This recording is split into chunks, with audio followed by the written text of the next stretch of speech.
It's time for the Longines Chronoscope, a television journal of the important issues of the hour, brought to you every Monday, Wednesday, and Friday. A presentation of the Longines Whitnor Watch Company, maker of Longines, the world's most honored watch, and Whitnor, distinguished companion to the world-honored Longines. Good evening, this is Frank Knight. May I introduce our co-editors for this edition of the Longines Chronoscope. From the CBS television news staff, Larry Lasser and Ned Calmer. Our distinguished guest for this evening is Basil O'Connor, president of the National Foundation for Infantile Paralysis. In spite of all the miraculous advances made in medical science during our lifetimes, there's still one epidemic, uncontrollable disease that's increasing every year. And this year, unfortunately, is no exception. Despite all our efforts, polio is affecting more people this summer than ever before. Now, Mr. O'Connor, earlier this year, we were told that we might be on the verge of victory over polio through the new Salk vaccine. What has happened? Well, we still may be on the verge of victory. Of course, this last summer we put on the one great field trial of a vaccine that's ever been had in the history of the world. We gave the vaccine to 445,000 children. We gave another 200,000 what we call an innocuous substance, what we call a placebo. And in 217 places throughout the country, we tested out the validity of what we call the Salk vaccine. Some people didn't know what they were getting? That the half the group in the placebo study, the control study, half them got vaccine, half got something else, but nobody knows. We have the key to that. Well, when will the results be known? Well, that's right now, of course, we're going through the evaluation period, and that's a long, hard, laborious job. And I don't see how we can possibly know that until the epidemic season is over, say around November the 1st. Then it'll take time after that, and we can't possibly know the results until till December 31st. Maybe not then. Well, Mr. O'Connor, is it possible that some of these people who are getting polio now are getting it from the vaccine? That could be possible, but we have no reason to believe it. And in any event, in the placebo study, we couldn't tell, because until you break the key and find out who got the vaccine, who got the placebo, you don't know. But so far, the safety of this vaccine has been really ruled out. Well, is there any more of it available now, sir? No, you see, this vaccine is simply now in the trial state. It's not commercially available. Can't be bought? No, it can't be bought, and if it's determined to be effective, of course, well, then the manufacturing houses undoubtedly will produce it to the extent they can. Well, has the efficacy of this Jonas Salk vaccine actually been proved? Well, I think in the laboratory, or rather experimental-wise, not in the laboratory. It has in the laboratory monkeys, but in human beings, experimental-wise, it has been demonstrated that this vaccine will raise the antibody content of the blood sufficient, which should be sufficient to protect against paralytic polio when it's encountered in the natural stage. But until that happens, you see what we've done now, we've given the vaccine, and now we're waiting for the epidemics to come in those 217 areas, so that these children will come in contact with the disease in the natural condition. Now, if the vaccine is effective, it should prevent them from getting paralytic polio. That's what we want to find out. Well, you said 217 various areas. Now, where are the most cases cropping up now, sir? Most cases now, this year, we are in 4 spots so far, rather curiously, California, Texas, Florida, and Hawaii, believe it or not. Hawaii is having quite a relatively large incidence. I think my memory is right, I hope. They have 137 cases now, as against a 5-year average, something like 17 cases. It's a hot weather disease. Well, we used to think so, but associated with the summers? We don't know anymore. It is, yes. We get our peaks in July and August and September, but now lots of places in this country, it's endemic. Now, don't ask me which places, because nobody likes to have that said of their place, but it runs pretty well through the year. We'll have it from January 1st to December 31st. Well, Mr. O'Connor, how do you account for the fact that children get it more often in the summer, when we think of them as getting more sun and more exercises and being generally healthier? Well, of course, you know, I'm a layman. I'm not a scientist, so all I can tell you is what somebody else tells me. I think it's probably due primarily to the fact that they make new contacts. They go from a place where they've had no immunity, and they go to another place and get into other crowds where the disease is prevalent, and they encounter it that way. They get into new groupings of children. I think it's probably movement in the summer, plus getting overtired, over-exercising, and then neglect, not watching their their headaches and their colds and so forth. Well, is it wise, do you think, to keep a child isolated during the summer, or is it better to expose them to these new contacts that they normally would meet at camps and in pools? Well, I certainly wouldn't expose them to the disease itself, but I don't think one can go so far as to keep their child isolated. And I think we really don't know. We do know that it doesn't come from water. We know it doesn't come from pools or milk or things like that. We know it's a contact disease, and therefore, I suppose the more contacts you make and the newer the contacts, the more you increase the likelihood. But Emerson once, wrote an essay saying that you can't run away from anything. So that, but I think it is a good idea to see that they don't get tired, too tired. Call the doctor the minute they show any symptoms. Well, supposing one's child develops a sore throat during the summer, what should the parent do about it? Call the you doctor. Immediately go and ask for a shot of Salk vaccine? No, they won't get it because it's not available. But the thing they should do is call the doctor. And then first make sure it is polio, not get too excited about it.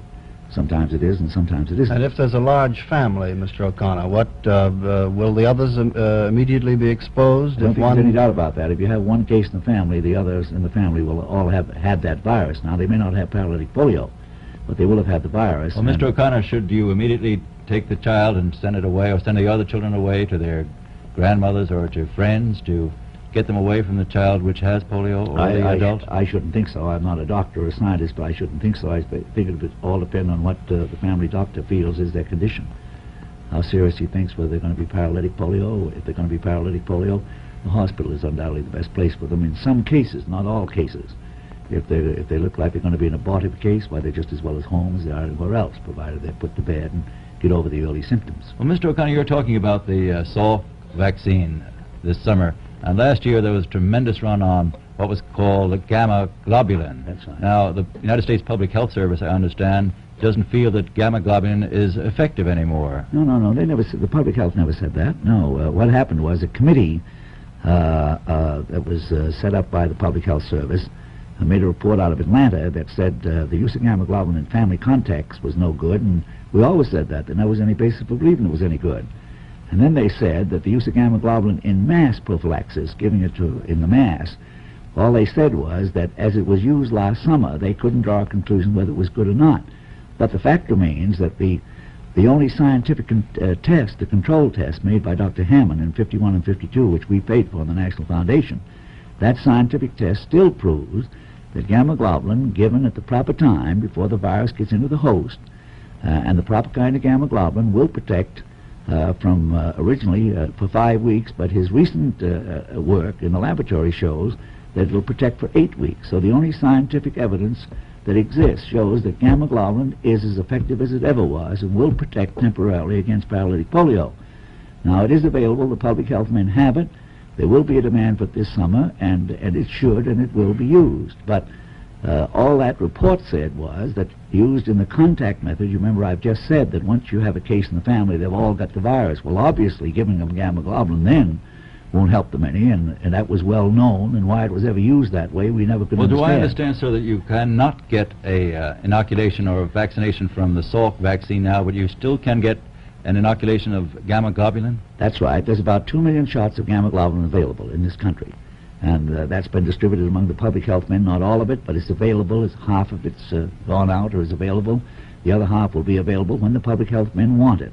And they can use it much more liberally this year. That is, they don't have to do just great masses. They can use it in groups above the family group. For instance, if they have a school where there's a couple of cases and they want to, they can give it to the rest of the children in that school. That they couldn't do last summer.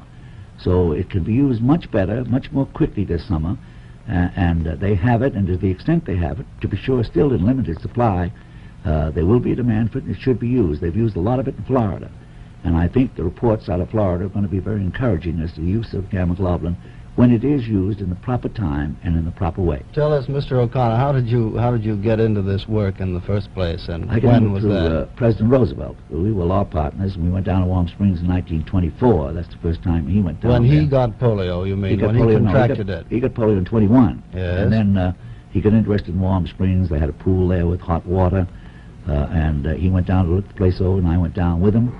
And then he started to take it over and make it a place available to other people. Then he was elected governor in 1928, and he simply said to me, "Well, you take over," and I took over. And you took it over. Mr. O'Connor, it seems that the National Foundation is going to run another drive for funds, but I remember back in January you raised $55 million, which was the greatest sum ever raised in the history of the foundation. That's right. Now, why do you need more money? Well, you see, in January we asked for $75 million for our big 4 programs. Now, one of our big programs is patient care, another one is polio prevention. For polio prevention this year, we needed $26.5 million over and above our usual needs. That's what ran us from 50 to 75 million.